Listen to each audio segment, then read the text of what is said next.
अब बात हल्ला बोल में उस विषय का जिस पर आज हम चर्चा करने वाले हैं। एकता के इम्तिहान का वक्त आ गया।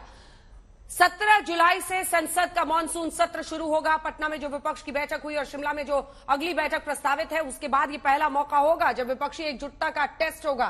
तो क्या विपक्षी पार्टियां उस टेस्ट में पास होंगी? ये सवाल इसलिए बड़ा और अहम है क्योंकि बात सियासी महत्वाकांक्षा की है। क्या कांग्रेस और दूसरी विपक्षी पार्टियां अपने हितों को नजरअंदाज कर पाएंगी?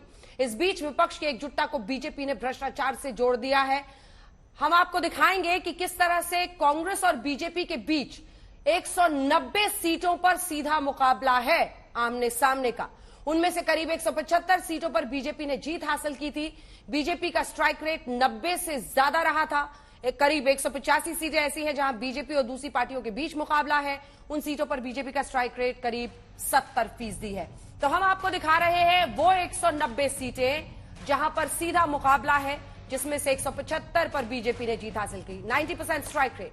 185 सीटें ऐसी जहां बीजेपी दूसरी पार्टियों के सामने होती है। उन सीटों पर बीजेपी का स्ट्राइक रेट करीब 70% रहा है। यानी विपक्षी पार्टियों ने अच्छा किया है बनाम कांग्रेस जब सीधा मुकाबला बीजेपी से हो। बीजेपी ने 2019 में उन सीटों पर बेहतर प्रदर्शन किया था जहां उसका सीधा मुकाबला कांग्रेस से था। दूसरी ओर आप देख रहे हैं प्रधानमंत्री ने विपक्ष की बैठक पर क्या क्या निशाना साधा। आज हम इससे जुड़े तमाम सवालों पर चर्चा करेंगे। सुधांशु त्रिवेदी जी, राष्ट्रीय प्रवक्ता भारतीय जनता पार्टी के, हमारे साथ चर्चा में जुड़ेंगे। इसी के साथ आलोक शर्मा जी, प्रवक्ता कांग्रेस पार्टी के, जुड़ रहे हैं हमारे साथ। संजीव झा जी, प्रवक्ता आम आदमी पार्टी के, जुड़ेंगे। लेकिन इससे पहले कि हम आगे बढ़े, ये रिपोर्ट।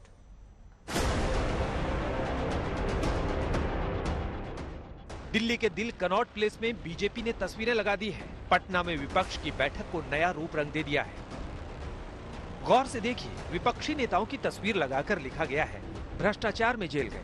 दूसरी ओर बीजेपी नेताओं की तस्वीर लगी है और लिखा गया है कि लोकतंत्र के लिए जेल गए। एक ये जेल है जो लोकतंत्र के लिए लोग जेल के अंदर गए हैं। ये सारे नेता आप देख रहे हैं, हम लोग सब लोकतंत्र के लिए जेल में गए। दूसरी भ्रष्टाचार की जेल है जिसमें जो लोग मनीष सिसोदिया और ये सब लोग, सत्येंद्र जैन, ये सब लोग जेल के अंदर गए हैं। और उसके अलावा लालू प्रसाद से लेके नीचे तक हर पार्टी के नेता हैं जिनके ऊपर भ्रष्टाचार के आरोप लग रहे हैं। दरअसल प्रधानमंत्री मोदी ने विपक्षी नेताओं की बैठक को भ्रष्टाचारियों का कुनबा बताया है। जितने भी लोग वो फोटो में दिखते हैं ना, एक एक को जरा देख लीजिए। उन सबका मिलकर के टोटल लगाएंगे तो ये सारे मिलकर के कम से कम 20 लाख करोड़ के घोटाले की गारंटी है। दूसरी ओर पटना में हुई बैठक के बाद विपक्ष के हौसले बुलंद हैं। बार बार दावा किया जा रहा है कि 2024 में बीजेपी की विदाई तय है। नरेंद्र मोदी की लोकप्रियता से लोग इतने डरे हुए हैं कि सारी भ्रष्टाचार में डूबी पार्टियां और वंशवादी पार्टियां वो एकजुट होने की असफल कोशिश कर रहे हैं। और देखिए, जो 15 दल शामिल हुए थे बैठक में, उसे 12 दल ऐसे हैं जिन पर भ्रष्टाचार के गंभीर मामले हैं। हम बात करते हैं आपसे भ्रष्टाचार की, तो आप 13 मार्च से 6 अप्रैल तक सदन नहीं चलने देते, पर वफादारी निभाते हो अडानी से रिश्ता, नाम नहीं आने देते। जब हम पूछते हैं 20,000 करोड़ किसका, अगर हिम्मत है तो कार्रवाई मंच से लेकर दिल्ली तक करिए। उधर बीजेपी ने विपक्ष के दावों पर मोर्चा खोल रखा है और विपक्षी एकता पर लगातार सवाल खड़े कर रही है। विपक्ष का स्वार्थी गठबंधन कहूं, ठगबंधन कहूं, जो भी इनके लिए शब्द प्रयोग किया जाएगा, मैं समझता हूं कि वह हर शब्द इनके लिए उपयुक्त बैठेगा। इनका एक ही गठबंधन का लक्ष्य है कि किसी भी तरीके से दुष्प्रचार करो, किसी भी प्रकार से लोगों के बीच में अफवाह फैलाओ और 2024 में कुछ सफलता का रास्ता मिल जाए। सब एक हो रहे हैं, क्या लगता है 2024 में कितना से सफलता मिलेगी आप लोग? 2024 में भाजपा के पाप का अंत होगा, भाजपा सरकार की विदाई होगी। क्या 2024 में कथित तौर पर एकजुट हुआ विपक्ष मोदी के लिए चुनौती साबित होगा? पटना में हुई बैठक के बाद इस सवाल का जवाब मिल पाता, उससे पहले ही आम आदमी पार्टी ने समान नागरिक संहिता पर अलग राह पकड़ ली। देखिए, सैद्धांतिक रूप से हम यूसीसी का समर्थन करते हैं। आर्टिकल 44, आर्टिकल 44 वो भी ये कहती है कि यूसीसी होनी चाहिए। विपक्षी पार्टियों के बीच के मतभेद की झलक पटना की बैठक में दिखाई दी थी। बावजूद इसके विपक्ष दावे पर दावे कर रहा है। देखने वाली बात होगी कि जनता उन दावों पर कितना भरोसा करती है। आज तक ब्यूरो। तमाम मेहमान हमारे साथ जुड़ गए। सुधांशु त्रिवेदी जी सांसद, राष्ट्रीय प्रवक्ता बीजेपी के हमारे साथ जुड़ गए हैं। आलोक शर्मा जी प्रवक्ता कांग्रेस पार्टी के, संजीव झा प्रवक्ता आम आदमी पार्टी के, महेश चव्हाण जी प्रवक्ता एनसीपी के, मनोज सिंह काका प्रवक्ता समाजवादी पार्टी के हमारे साथ जुड़ गए। सुधांशु त्रिवेदी जी, पटना से चले अब शिमला और विपक्षी एकता इस हद तक है कि अब वो चाह रहे हैं कि बस आपको रोकना है। जब उनका मिशन एक है तो वो रास्ता कोई ना कोई खोज ही लेंगे।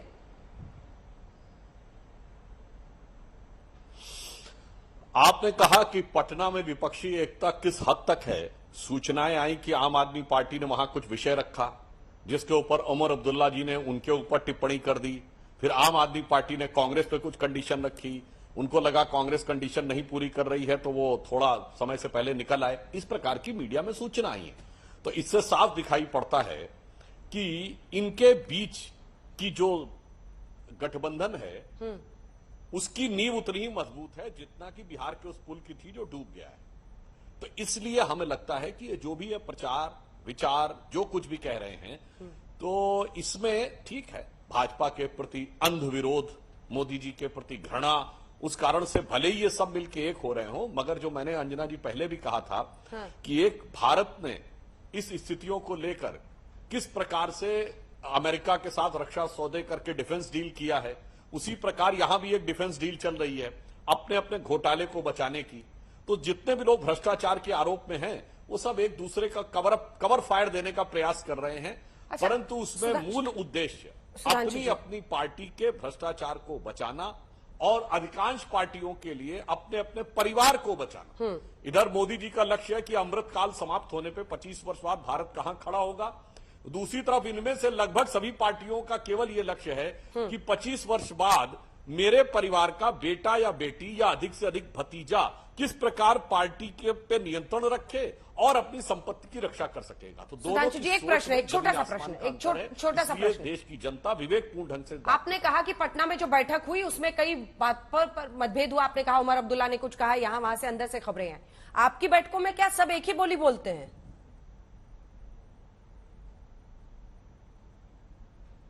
देखिए, हमारे यहाँ किसी भी प्रकार का कोई विषय होता है तो सबके सामने आता है। तो पार्टी के अंदर ही क्यों, हमारे गठबंधन को लेकर अगर हमारा किसी मुद्दे पे मतभेद रहता था, जैसे हमारा जदयू से गठबंधन था तो आज जो हमारे कोर मुद्दे थे वो साथ में नहीं थे, स्पष्ट था।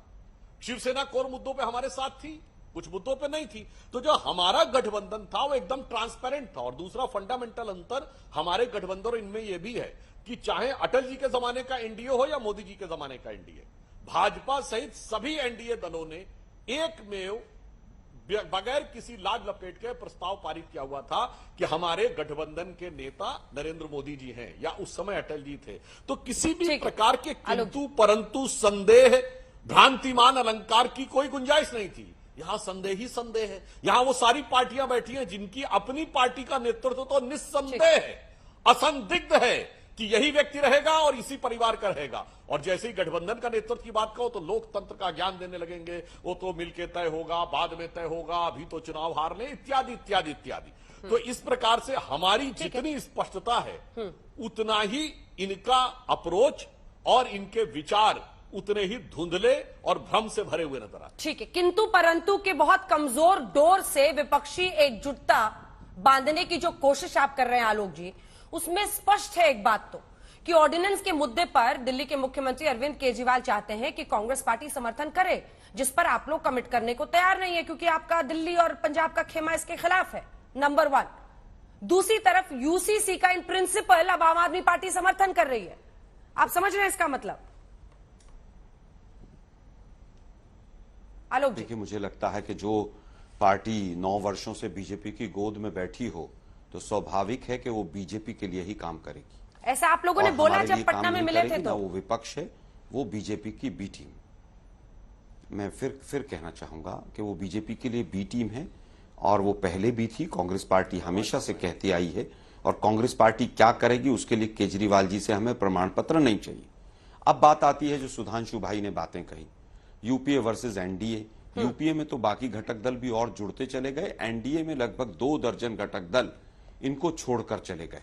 और सुधांशु भाई अभी शो का टाइम बचा है, एनडीए की आखिरी बैठक कब हुई थी उसका बता के जाना कि किस किसने हिस्सा लिया था उसमें और कौन कौन साथ था। अब बात आती है कि मोदी साहब हों चाहे सुधांशु भाई हों, इनके वही पुराने राग हैं। अरे भाई अब तो आपको 9 साल हो गए, मोदी जी छाती पीट कर कह रहे हैं कि मैं एक अकेला सब पर भारी। भाई भारी थे तो 9 साल तक क्या कर रहे थे मोदी साहब? आपने तो जिनके के खिलाफ सीडी निकाली, पुस्तकें निकाली, उनको सबको अपनी पार्टी में शामिल कर लिया वाशिंग मशीन से धोकर। मुकुल राय का फोटो आज आप कैनॉट प्लेस लगाते हैं, थोड़े दिन पहले आपकी पार्टी में था। सुहेंदु अधिकारी हो और एक और था, वो सभी तमाम प्रवक्ता कहते थे चक्की पीसिंग एंड पीसिंग एंड पीसिंग, उसको 6 बजे आपने शपथ दिलवा दी। नारायण राणे क्या कहते थे वो भी आज आपकी पार्टी में है, जिनके लिए बीजेपी क्या कहती थी। मुझे लगता है कि जो पार्टी बंगारू लक्ष्मण की हो, जिस पार्टी पर व्यापम के दाग हों, पेगासस के दाग हों, जिस पार्टी के ऊपर राफेल और अडानी की मदद की बात सामने आई हो, जो पार्टी ये ना बता पाई हो कि 20,000 करोड़ रुपया किसका था, जो पार्टी पीएम केयर्स फंड का हिसाब नहीं दे पाई हो, वो पार्टी भी भ्रष्टाचार पर बात करेगी। एक कहावत है कि बीजेपी में जो जितना बड़ा भ्रष्टाचारी वो उतना बड़ा पदाधिकारी। आप ढूंढ लीजिए इनको पूरी तरह से, आप चाहे वो तो पुराने समय की बात कीजिए चाहे आज की बात कीजिए। और झूठ इतना परोसते हैं ये कि सत्य पीछे रह जाता है। कहावत है कि जब तक सत्य अपने फीते बांधता है जूते के, जब तक झूठ पूरे पृथ्वी के चक्कर काट कर आ जाता है। तो झूठ पर चली हुई सरकार है। बंगारू लक्ष्मण वाली पार्टी हमें ना बताए। हम पूछना चाहते हैं नोटबंदी में क्या हुआ, हम पूछना चाहते हैं 2014 के बाद आपकी एक एफआईआर बताइए जो इस केंद्र की सरकार ने की हो और उसमें 2 लोग कन्विक्ट हो गए हों। मोदी जी 9 साल हो गए, आपकी सरकार पकौड़े तल रही है। आज भी आप कह रहे हैं भ्रष्टाचारियों को जेल में डालूंगा, जेल में डालूंगा। अरे भाई 9 साल कम होते हैं क्या? फिर आते हैं गठबंधन के सवाल पर। अंजना जी, गठबंधन में मोदी जी ने कहा कि 3 परिवारों ने जम्मू कश्मीर लूट लिया और उसके बाद पीडीपी के साथ सरकार बना दी।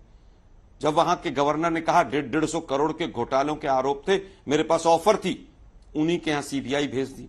शिवसेना हो, अकाली हो, बसपा हो, सपा हो, सबके साथ सरकार चलाई इन्होंने। अभी मेघालय ताजा उदाहरण है। उसी मंच से कहा गया मोदी जी और अमित शाह जी ने कि पूरी सरकार भ्रष्टाचार में डूबी थी और इनको सबको जेल में डाल देंगे हम, और 15 दिन बाद उन्हीं के साथ सरकार बना ली। तो ये बीजेपी जो है थोड़ी सी निर्लज्ज किस्म की हो गई, इनको थोड़ी लज्जा आनी चाहिए। 9 वर्ष हो गए आपकी सरकार को आए हुए, आज भी आप पीठ थपथपा रहे हैं, 56 इंच के सीने को थपथपा रहे हैं। अरे भ्रष्टाचार का ताजा उदाहरण अभी जो अमेरिका से जो ड्रोन की डील आई है उसमें भ्रष्टाचार की बू आ रही है। मोदी जी तुरंत देश को बताइए कि क्या हुआ है वहां पर, कितने में खरीदा, कितने में नहीं खरीदा, किससे खरीदा आपने, किससे नहीं खरीदा। महात्मा गांधी जी ने आरएसएस के लिए कहा था ये पहले आपका उपहास करेंगे, फिर आपसे लड़ेंगे और फिर ये हार जाएंगे। अभी उपहास का समय चल रहा है मोदी जी, लड़ाई 2024 में होगी और लड़ेंगे हम और आपको हराएंगे हम। मैंने कई सवाल पूछे। पहला सवाल एनडीए की आखिरी बैठक कब हुई थी, दूसरा सवाल 2014 के बाद एक एफआईआर जो मोदी जी ने की हो भ्रष्टाचार की, उसमें 2 लोग कन्विक्ट हो गए, उस एफआईआर का बता के जाइएगा। तीसरा सवाल मेरा कि मोदी जी अब आपका जाने का समय आ गया है, देश को बरगलाइए मत। 2018 था, 2019 में चुनाव था तो लॉ कमीशन आया 21वां। लॉ कमीशन पे क्या था कि यूसीसी लाएंगे। अरे भाई पहले ये बताइए यूसीसी राज्य लाएंगे या केंद्र लाएगा? और अगर राज्य लाएंगे तो उनके मैनिफेस्टो में होता है 25-25 साल से आप गुजरात में बैठे हैं, आप यूसीसी नहीं लाना चाहते। आप लाइए, फ्रेम रखिए, देश के सामने रखिए, देश को देखिए कि क्या उसके ऊपर रिएक्शन आता है। आपने तमाम कानून बदले, मणिपुर का हाल भूल गए आप लोग। मणिपुर इसी तरह की जो आपके कुत्सित प्रयास हैं उन्हीं का रिजल्ट भुगत रहा है। अभी सीए एनआरसी की अंत्येष्टि हो चुकी है, कोई जिक्र नहीं करता है। कई महीने तक गृह मंत्री महोदय ने कहा कि बटन इतना जोर से दबाइए कि वहां पर शाहीन बाग में सुनाई दे। ये देश के गृह मंत्री के संवाद थे ना। क्या हुआ उसके बाद? ये लोग आते हैं, अब 2024 का चुनाव है तो 23 में लॉ कमीशन की बात हो गई। 5 साल लगे आपको, और 5 साल लगने के बाद देश के प्रधानमंत्री हम ये कर देंगे, हम वो कर देंगे। भाई 9 साल तक नवाज शरीफ ने रोका था आपको, क्यों नहीं लाए आप यूसीसी? केजरीवाल जी इनका साथ देंगे, केजरीवाल जी इनके साथ थे, इनके साथ रहेंगे पूरे। चाहे जवाब दीजिए, उसके बाद मैं संजीव जी के पास जाऊंगी। देखिए, हाँ बिल्कुल जवाब देता हूं। पता नहीं इनको ध्यान नहीं है। मान्यवर, हमारा एनडीए में हमने सबको तब साथ रखा जब दोनों बार हमारा स्पष्ट बहुमत है, उसके बावजूद साथ रखा है। और हमारे यहां एनडीए के नेता, बैठक कब हुई थी एनडीए की, जरा बताइए। मोदी जी सर्वसम्मत से चुने गए, कोई एक्सीडेंटल प्राइम मिनिस्टर नहीं बना हमारे यहाँ। हमारे यहाँ कॉन्सिक्वेंशियल प्राइम मिनिस्टर है। 9 साल से एनडीए की कोई बैठक नहीं हुई आपकी। Consent of the all political parties. तो दोनों में एक जमीन आसमान का अंतर था। और रही बात इसकी, आपने भ्रष्टाचार की बड़ी बड़ी बातें कर दी। मान्यवर, मैं ज्यादा नहीं करूंगा, मैं सिर्फ कोर्ट के डिसीजन कोट करूंगा। भारत के इतिहास में एकमात्र उदाहरण जहां सर्वोच्च न्यायालय में यह साबित हो गया कि किसी सरकार ने रिश्वत देकर वोट खरीदे और अपनी सरकार बचाई, वो कांग्रेस की सरकार थी। 1994 झारखंड मुक्ति मोर्चा रिश्वत कांड, नरसिम्हा राव की सरकार घूस खा के बची। ये अदालत का साबित हुआ, इसमें कोई मतलब बहस की गुंजाइश नहीं है। ये आपकी तरह नहीं हवाई आरोप लगा दिए, व्यापम आपम ये वो, जबकि कोर्ट से कुछ नहीं हो पाया। दूसरा, भारत के इतिहास में एकमात्र प्रधानमंत्री जिसका कि चुनावी धांधली के लिए कोर्ट ने निरस्त कर दिया और 6 साल के लिए चुनाव लड़ने पर प्रतिबंध लगा दिया, श्रीमती इंदिरा गांधी जी, जिनके खिलाफ जजमेंट आया 1975 में इलाहाबाद हाई कोर्ट का, और उसके बाद इमरजेंसी लगा दी गई। मैंने दोनों प्रधानमंत्रियों के उदाहरण दिए और दोनों कोर्ट के निर्णय के उदाहरण दिए, जिसमें कोई किंतु परंतु की गुंजाइश नहीं है। और तीसरा, देश के इकलौते प्रधानमंत्री, पहले प्रधानमंत्री जिन पर सीधे भ्रष्टाचार का आरोप लगा, स्वर्गीय राजीव गांधी जी, बोफोर्स ने। और रही बात इसकी कि आप कांग्रेस वर्सेस बीजेपी रह जाएगी। अरे भूल गए जनाब, ये विजय माल्या और नीरव मोदी, इन पे एक एफआईआर तो छोड़िए, एक नोटिस तक नहीं था आपकी सरकार के जमाने में। हमने एफआईआर कराई, मुकदमे करवाए, इंग्लैंड तक जाके मुकदमे लड़े और उसके बाद इनकी हजारों करोड़ की संपत्ति जब्त कर ली।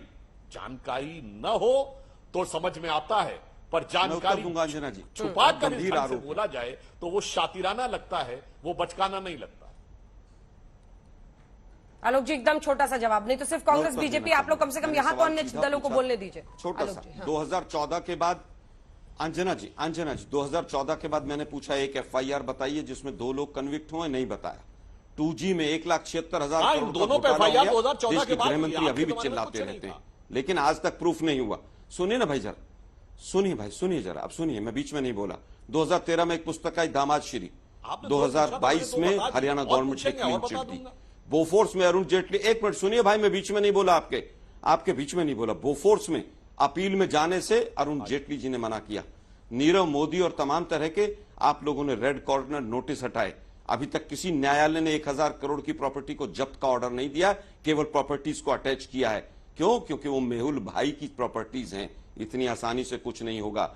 50-50 करोड़ रुपए लेकर आप लोगों ने खर्च करके, जिस तरह से अभी पीछे एंटीगुआ में क्या ड्रामा हुआ था वो पूरे देश ने देखा था। भगाने वाले आप लोग हैं, तमाम लोगों से, तमाम लीडर से वो लोग भगोड़े मिलकर गए हैं। क्या अरुण जेटली जी से मिलकर नहीं गए थे?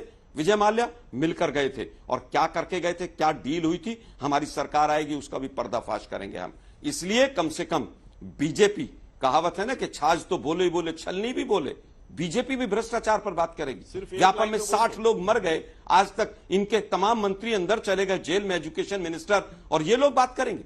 भ्रष्टाचार वाले, बंगारू लक्ष्मण की पार्टी वाले आकंठ भ्रष्टाचार में डूबे हुए हैं, और पूरी तरह से 2024 के बाद इनके तो 2 ही 3 मैटर इनके पूरी पार्टी को क्वेश्चन मार्क में खड़ा कर देंगे। नोटबंदी, कितना कितना सैकड़ों करोड़ रुपया जमा हुआ वहां पर अहमदाबाद के डेवलपमेंटल बैंक के अंदर, पता है ना आपको? एक बार आने दीजिए सरकार, सारी जांच होंगी आपकी। पीएम केयर्स फंड का हिसाब नहीं देते हैं ये लोग, पारदर्शिता की बात करते हैं। राफेल में सीसीएस से अप्रूवल नहीं होती है। आप 2 मिनट बोलिएगा, फिर रिपीट टेलीकास्ट चालू हो गया। 30 सेकंड सिर्फ। मैं अब एक लाइन में जवाब दे दूं? हाँ, एक लाइन। 30 सेकंड। देखिए शातिराना जवाब क्या होता है। बोफोर्स पे कहां केस ड्रॉप हुए भाई? क्वाट्रोची मामा का तो रेड कॉर्नर नोटिस 2009 में आपकी सरकार ने किया। स्वर्गीय अरुण जेटली जी ने सिर्फ स्वर्गीय राजीव गांधी के नाम को नहीं, मुझे केवल ये बताइए कि जब तक बोफोर्स में कौन जेल गया, सरकार में, तब तक बोफोर्स में कौन दोषी पाया गया, इसलिए शातिराना मत बोलिए। और मेहुल चोक्सी, नीरव मोदी और विजय माल्या के लिए आप एफआईआर कह रहे। हम फ्यूगेटर एफएनडू बिल लाए, भगोड़ों की संपत्ति अटैच करने का बिल लाया, इसकी वजह से संपत्ति अटैच है। मुकदमा लंदन में चल रहा है मगर संपत्ति अटैच है। संजीव झा जी, संजीव झा जी, साफ और स्पष्ट शब्दों में आलोक जी ने कह दिया कि हम अरविंद केजरीवाल से पूछकर नहीं करेंगे, हमें जो करना है हम फैसला लेंगे। ऐसे में क्या इस इम्तिहान में जो 17 जुलाई को इसी मॉनसून सत्र में होने वाला है, आप लोग तैयार हैं? क्योंकि ये तो तय है कि तमाम पार्टियों को निजी महत्वाकांक्षाओं को दरकिनार करके एकजुट करना होगा अगर 24 की लड़ाई लड़नी है तो। ऐसे में क्या स्टैंड है? आपको तो सीधा राइट ऑफ कर रहे हैं वो। अब देखिए, कांग्रेस स्वतंत्र है अपना स्टैंड लेने के लिए, पर मुझे लगता है देखिए 3 बातें हैं। एक बात, जब कोई भी अलग अलग पार्टी बनी इसलिए बनी चूंकि वैचारिक की भिन्नता थी, और आज इकट्ठा इसलिए हो रहे हैं क्योंकि लगता है कि ये लड़ाई अब चुनाव और पार्टी की नहीं रही। जिस तरह से पिछले 5 साल में भारतीय जनता पार्टी ने एक जो यहाँ की संस्थाएं उसको कॉम्प्रोमाइज किया, चुनी हुई विपक्ष को जिस तरह से इन्होंने खरीद करके, डरा करके, ब्लैकमेल करके सरकार को रातों रात बदलने की साजिश करी, तो पूरी कोशिश है कि अब इस देश में विपक्ष बचे ही नहीं। तो मुझे ये लगता है कि अब ये लड़ाई इससे बड़ी है कि किस तरह से इस देश का संविधान बचे, किस तरह से जनतांत्रिक व्यवस्था बचे। क्योंकि जनतंत्र बचेगा, संविधान बचेगा, तभी चुनाव होगा। मुझे लगता है कि कांग्रेस संजीव को जी, तय करना कि ये जो बार बार अंदर से खबरें आ रही है, संजीव जी, हाँ, अंदर की बात बताइए ना। उस दिन बैठक में खबर ये आई कि शायद खड़गे साहब ने कुछ बोला, उमर अब्दुल्ला ने कुछ बोला, जिसकी वजह से प्रेस कॉन्फ्रेंस में अरविंद जी नहीं रुके। क्या हुआ था? क्या नाराजगी, किस बात को लेकर मामला अटका? हाँ, नहीं ऑर्डिनेंस पर नहीं, मैं ये मानता हूं कि कांग्रेस को ऐसा तो नहीं है ना अंजना जी की ऑर्डिनेंस पे कभी सदन से पहले, संसद से पहले कांग्रेस ने स्टैंड नहीं लिया है। हम तो जानना चाहते हैं ना कि क्या कांग्रेस ये मानती है कि नहीं मानती है कि ये जो ऑर्डिनेंस आया है, ये ऑर्डिनेंस फेडरलिज्म कॉन्स्टिट्यूशन का जो मूल आत्मा उसके खिलाफ है कि नहीं है, सुप्रीम कोर्ट के संवैधानिक पीठ के फैसले के खिलाफ है कि नहीं है। अगर है तो फिर संविधान बचाने की लड़ाई आप लड़ेंगे कि नहीं लड़ेंगे, जनतंत्र बचाने की लड़ाई लड़ेंगे कि नहीं लड़ेंगे? ये बड़ा आसान है। अब तो फिर तो आप तय कीजिए ना कि बीजेपी के साथ कौन खड़ा है। हमें तो लगता है कि कई बार आपके इस तरह के स्टैंड ही बीजेपी की लड़ाई को आगे बढ़ा रही है। तीसरी बात जो अभी सुधांशु जी कह रहे थे कि भ्रष्टाचार पर बहुत बड़े लेक्चर दे रहे थे, पर ये भूल गए कर्नाटका में 40% कमीशन की सरकार पूरे कर्नाटका के लोग कह रहे थे। ये भूल गए बंगारू लक्ष्मण जी आर्म डील्स में उन पे केसेस हुए थे। मुझे ये लगता है कि आज सबसे ज्यादा अगर भ्रष्टाचारी कहीं इकट्ठा तो भारतीय जनता पार्टी में है, क्योंकि कंधे पर पट्टी में बंदूक रखते हैं और कहते हैं कि तुम्हारे खिलाफ जांच चला रहे हैं, या तो हमारे पास आ जाओ या जेल जाओ। तो जो भ्रष्टाचारी है वो बीजेपी में चला जाता है। अगर इस देश को भ्रष्टाचारियों से मुक्ति दिलाना है तो भाजपा से मुक्त देश को करा दीजिए, अपने आप भ्रष्टाचारियों से मुक्ति मिल जाएगी। ठीक है आलोक जी, चूंकि उन्होंने सीधा प्रहार आप पर किया है, अगर शिमला में नजरें मिलाने की नौबत आप लोग रखेंगे या नहीं रखेंगे? क्योंकि आलोक जी आपके तेवर से तो ऐसा नहीं लग रहा, आप सीधा कह रहे हैं कि बीटी में इनकी शिमला में फिर बैठक होने वाली है, विपक्षी दलों की नजरें कैसे मिलाएंगे? बुलाएंगे नहीं बुलाएंगे उन्हें? हम तो केजरीवाल जी से पूछना चाहते हैं, आप अभी भी बीजेपी के साथ हैं या नहीं हैं? ऑर्डिनेंस नहीं आता तो क्या आप विपक्षी तरफ आते कि नहीं आते? जब ईडी सीबीआई का राहुल गांधी जी और सोनिया गांधी जी के खिलाफ कार्रवाई थी, सब तमाम विपक्षी दलों ने साइन किए, तो केजरीवाल जी कहां थे? 3 काले कानून कृषि के आए तो सबसे पहले किस विधानसभा में पास हुआ? महात्मा गांधी को आरएसएस नहीं हटा पाई कार्यालयों से, लेकिन केजरीवाल जी ने अपने कार्यालय से हटा दिया क्योंकि आरएसएस नहीं चाहती है महात्मा गांधी जी से। अब मैं वापस आता हूं, हम बताते हैं ना, आपसे पूछ के थोड़ी बताएंगे। सत्र है, सत्र में जो भी निर्णय होगा हम निर्णय लेंगे उसके अंदर।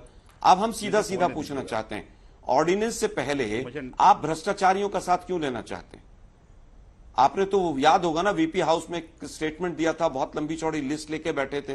तो इस बंधन में, गठबंधन में, विपक्ष वाले में तो सभी वही लोग हैं, तो आप लोग भ्रष्टाचारियों का साथ क्यों लेना चाहते हैं? संजीव जी छोटा सा जवाब एक लाइन का, 2 मेहमानों के पास में, काका साहब के पास नहीं जा पाई हूं, आपका मंत्रिमंडल तिहाड़ में है। आप तो यूसीसी पर भी सपोर्ट कर रहे हैं बीजेपी को संजीव जी। मैं भी बस यही कहना चाह रहा हूं कि आप भी दिल्ली में गलत तरीके से मनीष जी पे, सत्येंद्र जैन जी पे ईडी का रेड अरेस्ट किया गया, तो आप तो भी खिलाफ थे। ठीक है मनोज सिंह, तो मुझे लगता है तो फिर आप उसका साथ दे रहे थे। मनोज सिंह, तीसरी बात मैं बार बार कह रहा हूँ, 1 घंटे की एक बहस नहीं हो पा रही है जिसमें सब जी बिल्कुल आपका पॉइंट रजिस्टर हो गया। आप बोल में तीसरी बात आपने यूसीसी में बोला। देखिए आज भी अगर संविधान में आर्टिकल 44 में नीति निर्देशक तत्व में यूसीसी की जिक्र है। हम ये कह रहे हैं कि जितने भी स्टेक होल्डर है पहले उससे बातचीत हो। कांग्रेस तो अपना स्टैंड नहीं निकला। 1 घंटे की बहस नहीं हो पा रही है एक साथ, कैसे होगा? नहीं, ठीक बात है आपकी। ये 1 घंटे की बहस में अगर एका नहीं हो पा रही है तो इतने लंबे दौर में एका कैसे रहेगा? लेकिन ये सबसे बड़ा जो सवाल है कि जो भारतीय जनता पार्टी 43 से 45 पार्टियों का एनडीए गठबंधन था, वो भारतीय जनता पार्टी सिर्फ 15 पार्टियों के एक जगह बैठ लेने पर, जेपी की धरती पर, बुद्ध की धरती पर सिर्फ बैठ लेने से इतना। ठीक है, वक्त हमें इतने की इजाजत देता है, क्योंकि शुरू में वो खबर आ गई थी, उस खबर पर भी रहेगी हमारी नजर। चंद्रशेखर आजाद को गोली से हमला हुआ है, हालांकि उन्हें गोली छूकर चली गई है। आप सभी का धन्यवाद। देखते रहिए आज तक।